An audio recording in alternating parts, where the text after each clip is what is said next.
Noong unang panahon, may isang bayan sa gitna ng karagatan ng Visayas na kilala sa iilang mangingisda at mga mandaragat. Ang lugar na ito ay tinatawag na Biringan City, isang mahiwagang lungsod na sinasabing hindi nakikita ng ordinaryong tao. Ayon sa mga alamat, ang Biringan ay isang lugar na tinitirhan ng mga engkanto, magagandang nilalang na hindi pangkaraniwang tao, may kakayahang mag-anyong tao at magmanipula ng kanilang kapaligiran.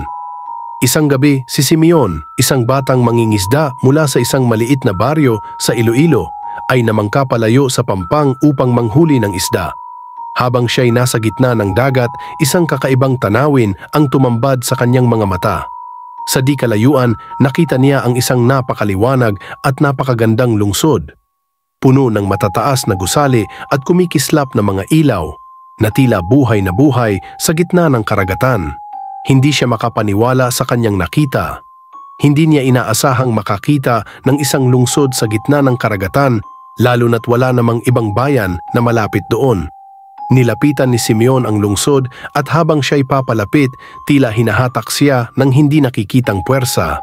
Naramdaman niya ang kakaibang saya, parang may humihila sa kanyang kaluluwa na gustong makapasok sa lugar na ito. Nang siya'y malapit na, nakita niya ang mga tao sa lungsod. Lahat sila'y magaganda, ang mga matay nagniningning at tila perpekto sa lahat ng aspeto. Isang babae ang lumapit sa kanya at ngumiti, maligayang pagdating sa Biringan. Si Simeon ay bumaba sa kanyang bangka at inalok ng babae na magpahinga at tikman ang kanilang mga handa. Napakaganda ng babae at ang kanyang boses ay tila musika sa pandinig ni Simeon. Tila nahipnotismo siya sa alok ng babae, ngunit bago siya makapasok sa lungsod, biglang sumagi sa kanyang isipan ang mga kwento ng kanyang lolo tungkol sa Biringan. Mag-ingat ka sa mga engkanto, apo. Kung ikaw ay malapitan, huwag na huwag kang tatanggap ng kanilang alok. Kapag kinain mo ang pagkain ng mga engkanto, hindi ka na makakabalik. Napalunok si Simeon at biglang natauhan. Tumanggi siya sa alok ng babae at nagpasalamat, ngunit sinabi niya na kailangan na niyang bumalik sa kanyang bangka. Ngumiti ang babae, ngunit sa likod ng kanyang ngiti ay may kakaibang pakiramdam ng panganib. Nais mo bang iwanan ang kaligayahan, Simeon? Dito, magkakaroon ka ng lahat ng yaman at kasaganaan na hindi mo pa naranasan. Hindi ka ba masaya dito? Ngunit nagmatigas si Simeon at nagmamadaling bumalik sa kanyang bangka.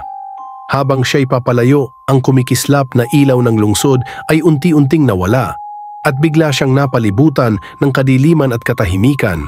Nang muling bumalik ang kanyang diwa, nasa karagatan na ulit siya, malayo sa anumang palatandaan ng lungsod.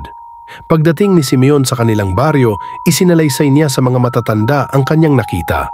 Kinilabutan sila at sinabing nakatakas siya mula sa Biringan, isang lugar kung saan maraming tao ang nawala at hindi na muling nakabalik. Ayon sa kanila, ang mga nahuhumaling sa yaman at kagandahan ng Biringan ay nagiging alipin ng mga engkanto, hindi na muling makikita ng kanilang mga mahal sa buhay. Simula noon, si Simeon ay hindi na muling pumalaot ng malayo sa gabi at ang kwento ng Biringan City ay patuloy na naging babala sa mga mangingisda at mandaragat. Ang mahiwagang lungsod ay nananatiling isang alamat, ngunit sa likod ng mga kwentong ito, maraming naniniwala na ang Biringan ay tunay na umiiral at patuloy na naghihintay ng mga kaluluwang kanilang mahuhuli.